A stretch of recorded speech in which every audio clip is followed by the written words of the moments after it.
Solo friend, आज हम पढ़ेंगे मैथ का शॉर्ट ट्रिक। यह सभी पेपर में पूछे जाते हैं। वीडियो स्टार्ट करते हैं। क्वेश्चन दिया है, एक नल किसी टंकी को 33 मिनट में भर सकता है। ज्ञात कीजिए कि टंकी 1/11 भाग को भरने में कितना समय लेगा। ये बहुत इजी क्वेश्चन है, सॉल्व करते हैं।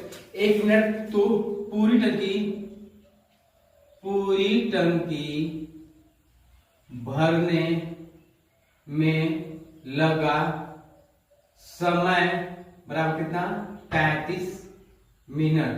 तो 1/11 भाग को भरने में लगा समय कितना, 33 सही 1/11, 11 तिया 33, 3 मिनट। ये हो गया हमारा आंसर, यानी ए नंबर सही है।